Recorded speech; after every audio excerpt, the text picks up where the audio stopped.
সবাই মারা যাচ্ছে, কিন্তু ইসমাইল কানি কিভাবে বারবার বেঁচে যাচ্ছেন? এই প্রশ্নটা এখন ইরানের ভেতরে বাইরে আগুনের মতো ছড়িয়ে পড়েছে। কানি ইরানের ইসলামী রেভলিউশনারি গার্ড ক্রপসের কোর্স ফোর্সের কমান্ডার, যিনি 2020 সালে কাশেম সোলাইমানির মৃত্যুর পর এই পদে আসেন।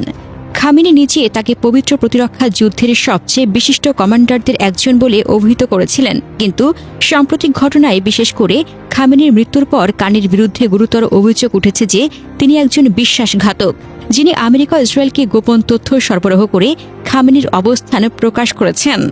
একটি সিনিয়র ইসরায়েলি কর্মকর্তা নিশ্চিত করেছেন যে কানি খামেনির সাথে তার বাসভবনে সকালের মিটিংয়ে উপস্থিত ছিলেন, কিন্তু হামলার ঠিক আগে তিনি চলে যান।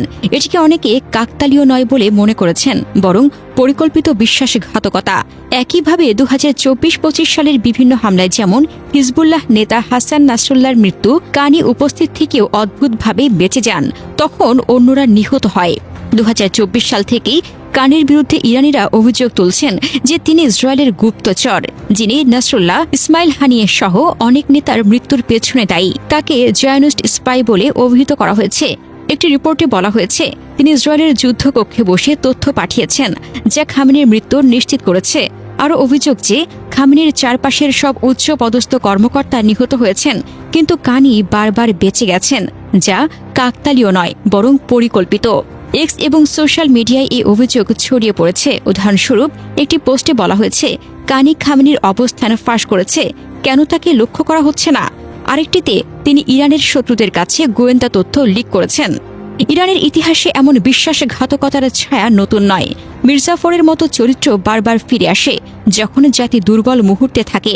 কানির বারবার বেঁচে যাওয়া, খামেনির মৃত্যুর ঠিক আগে চলে যাওয়া এবং চারপাশের সবাই শহীদ হওয়া, এসব মিলিয়ে স্পষ্ট যে এখানে গভীর ষড়যন্ত্রের গন্ধ আছে। যদি সত্যি তিনি গাদ্দার হন, তাহলে এটা ইরানের জন্য সবচেয়ে বড় ধাক্কা।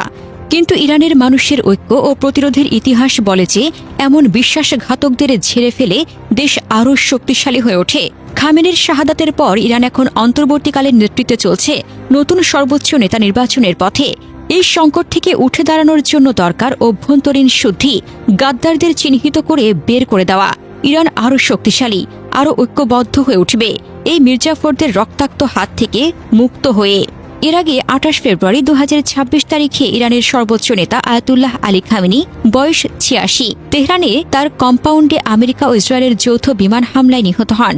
এটি একটি বৃহত্তর সামরিক অভিযানের অংশ ছিল, যা ইরানের উচ্চ পদস্থ কর্মকর্তাদের লক্ষ্য করে চালানো হয়েছে। ইরানি সরকার 1 মার্চ এই মৃত্যু নিশ্চিত করে এবং 40 দিনের শোক ঘোষণা করে, এবং এটি ইরানের জন্য একটি বিশাল ধাক্কা। মার্কিন প্রেসিডেন্ট ডোনাল্ড ট্রাম্প এটিকে ইতিহাসের সবচেয়ে দুষ্ট লোকদের একজনের মৃত্যু বলে উল্লেখ করেছেন।